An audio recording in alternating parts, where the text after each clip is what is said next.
Aujourd'hui, on est chez Jerry, le casse-côte urbain de Jérôme Ferrer, puis on est très chanceux parce que Jérôme, il nous dévoile sa recette secrète de fish and chips.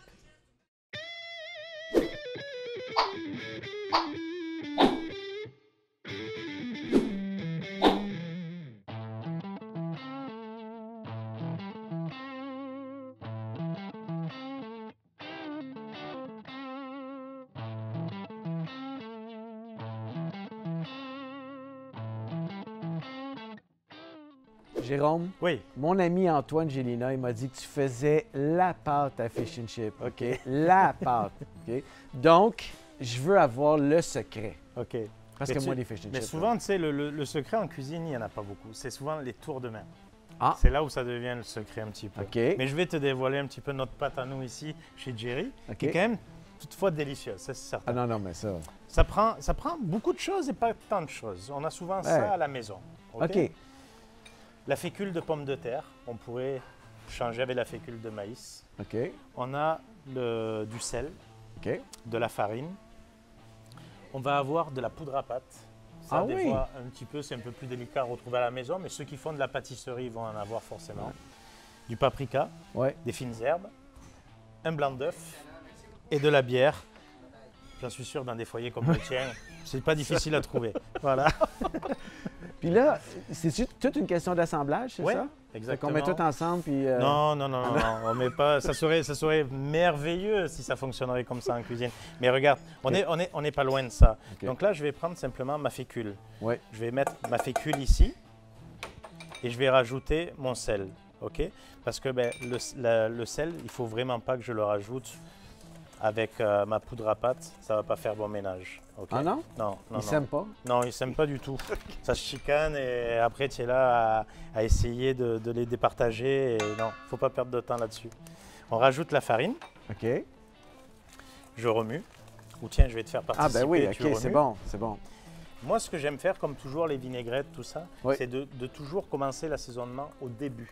Ah. Tu vois, comme ça, après, tu peux le rectifier après. Parce qu'une fois que ta préparation devient trop solide, c'est difficile de mettre ton assaisonnement parce qu'après, ça devient tellement homogène, ça rentre pas de partout. oui, voilà. OK. Donc là, je vais rajouter, moi, mon poivre.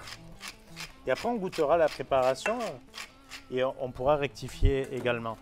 Donc, maintenant, je vais rajouter ma poudre à pâte. OK. Là, Voilà. ils vont bien s'entendre. là. Ouais, OK, c'est bon. on va faire tout le nécessaire. Paprika? Le paprika, Oui. Ah ouais, OK. voilà. Alors à la fois le paprika, on peut le mettre, on peut très bien ne pas le mettre. Moi j'aime ça, un petit peu pour la couleur aussi, mais surtout pour la petite saveur, la petite odeur Oui. sournoise qu'elle amène qui est intéressante. Comme les petites herbes de Provence également. Dans la petite texture on va le retrouver, mais dans la petite saveur également. OK. Voilà.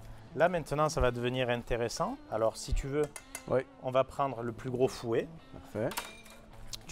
On va y aller doucement. Avec la bière. Avec la bière. Hein. Alors pourquoi la ouais. bière? Parce qu'à la fois, franchement, c'est la meilleure des levures. Ah ouais. Voilà, c'est une levure naturelle, tu vois, ça mousse, ça va venir Ouais. s'enrichir. Là, tu dois me trouver Alors tu sais qu'on assez fait amateur, hein? disons que j'ai connu plus doué que toi, mais c'est pas pire, c'est correct, c'est correct. On va faire le travail, on va faire c'est le bon. travail. Là, si Laurent il m'écoute, là, c'est sûr qu'il rit de moi, là. OK. Bon. Avec Non, vigueur. non, mais c'est OK? bien, c'est OK, bien, c'est c'est bon. bien. Ouais, ouais. OK. Non, mais c'est du sport, pareil. Oui, hein? oui, oui. Non, non, il y en a que c'est énormément des gros motons, tout ça. Non, non, c'est correct, le résultat Moi, ce est que je bon. préfère, tu sais, c'est manger. Ben voilà. Alors, regarde. Ouais. On finit OK. avec la quantité de bière. Quand même, ça a une belle texture. Ouais. Et tu vois, voilà, sur la texture, comme tu disais, Ouais. regarde, soulève-le avec le fouet. Là, déjà, on pourrait attendre que ce reste un petit 15-20 minutes. On Ah aurait oui? déjà, oui, on aurait déjà une belle pâte à beignet faite à la maison, tu vois. Ah Mais oui! moi, j'aime les choses quand ils sont bien faites, tout ça. Et on peut rajouter, regarde, simplement d'œuf. un blanc d'œuf. C'est rapide, on n'est pas obligé de sortir toute la tillerie commerciale de la maison. Tu sais, pour monter un blanc d'œuf, on peut y aller simplement avec un blanc d'œuf, de le monter au fouet. tu sais. OK. Voilà. Et on va le monter au fouet à ce moment-là. et on le rajoute. Mais vraiment, le fait de rajouter un blanc d'œuf, alors il ne faut pas y aller avec le fouet, parce que si tu as le fouet, tu vas le casser, tu vas le détruire. Il faut vraiment le retourner avec une spatule, tout simplement. Ouais. Voilà. Et là, on va y apporter justement à notre pâte toute la légèreté qu'elle mérite. Voilà. C'est ça qui lui donne la légèreté. Exactement. Ah. Et ça va devenir tout en finesse. Voilà. Et on remue délicatement. Tu vois, Wow. simplement en prenant que serait-ce même les contours, tu fais tourner. Toi, tu as toute la technique. Hein? Non, mais quand je te parlais du coup de main, tu vois, du tour de main, si tu prends ton fouet, tu remues, ça sert. Voilà, ton blanc d'œuf, c'est comme si ça avait servi à rien. Donc, c'est des petites choses qu'il faut savoir au fur et à mesure qu'on va faire de la cuisine. Et regarde, tu vois, de suite, on voit le résultat par rapport à tout à l'heure. Oui. Tu vois, avec juste un blanc d'œuf. Et là, tu as par contre une pâte qui est vraiment merveilleuse et on le voit à quel point elle est levée.